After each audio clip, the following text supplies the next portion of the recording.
But first, ITV News can reveal that P&O Ferries is continuing to pay crew less than half the UK minimum wage. Along with the Guardian newspaper, we've seen contracts and pay slips showing some crew members are paid less than £5 per hour. Now, surprisingly, it's not actually illegal, but it is exploiting a loophole which the government promised to close. P&O was widely condemned 2 years ago when it sacked hundreds of members of staff without warning and replace them with agency staff. Our business editor Joel Hills has our special report. On Dover's Eastern Dock, the P&O Liberty waits to go into service. Liberty is one of two super ferries recently delivered from a Chinese shipyard at a cost of £200 million. 2 years ago, P&O said it was on the verge of bankruptcy. The company cut its costs by cutting its wage bill. It later admitted it broke the law by failing to consult the unions. But P&O said it had no choice, and today the company's fortunes look transformed. P&O fired its seafarers and replaced them with cheaper agency crew from as far afield as India, the Philippines and Honduras. To find out what it is like to work on board a P&O ferry, we decided to pose as passengers and film undercover on the company's ships which sail between Dover and Calais. Where's the club lounge?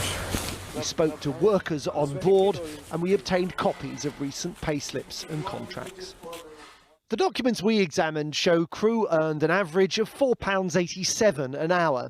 The UK national minimum wage is £10.42 an hour and rises to £11.44 next month.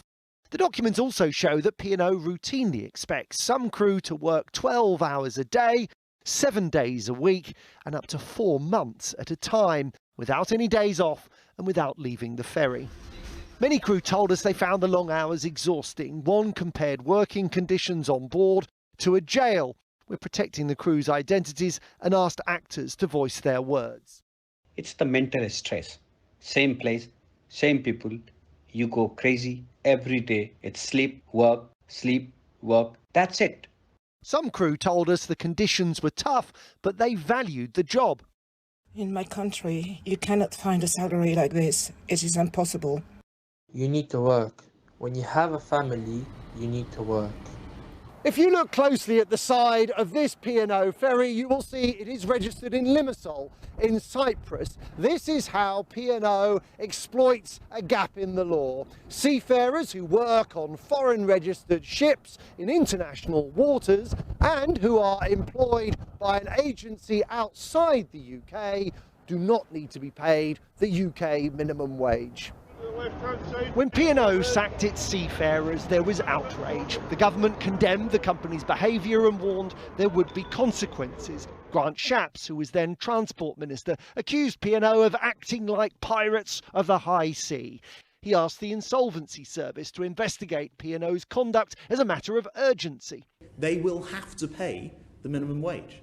Grant Shapps told MPs the government would change the law to force P&O to improve pay. He said the company needed to give back the £11 million of furlough money it received during the pandemic. And he said P&O's chief executive, Peter Hebblethwaite, had to go.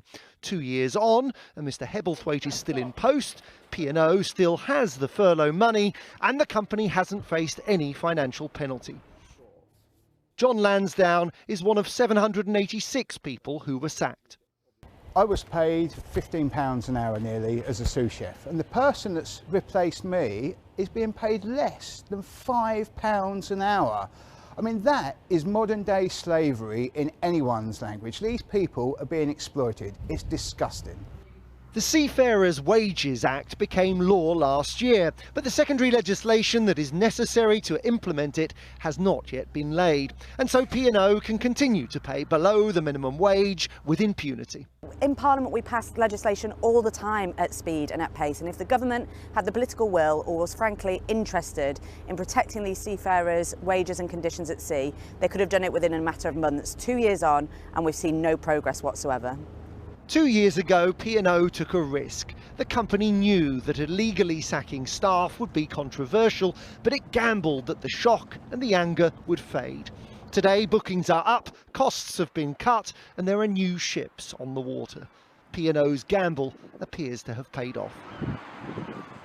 Well, it certainly does seem to have paid off, doesn't it? Have P&O just simply got away with it? Well, 2 years ago, P&O abruptly sacks hundreds of workers and replaces them with agency rates, crews which were on rates of pay, it told MPs, averaged £5.50 per hour. The company said the lowest paid earned £5.15 an hour, but the pay slips we have seen suggested as recently as last month, some crews were earning even less than that. Now, P&O denies this. In a statement it gave us, it says that none of its crew on the Dover-Calais route earn less than $2,400 per month, the equivalent of £5.20 per hour. And P&O says it always pays at least the minimum wage required by national and international law. In addition, Mary, P&O says that people on board the cruise enjoy meals and accommodation. It provides them both. The company pays to fly crew from Asia and South America to its ships in the English Channel and back again. And regarding those very long hours, 4 months on, up to 4 months on, without a day off, P&O says it ensures the welfare, well-being and mental health of its crew are properly cared for. The government says we acted swiftly and decisively against P&O's appalling treatment of its staff. It told us the Seafarers Wages Act will come into force in the summer and it will compel P&O to pay the UK minimum wage. Still a nasty taste of some sort, isn't there, Joel? Thank you very much.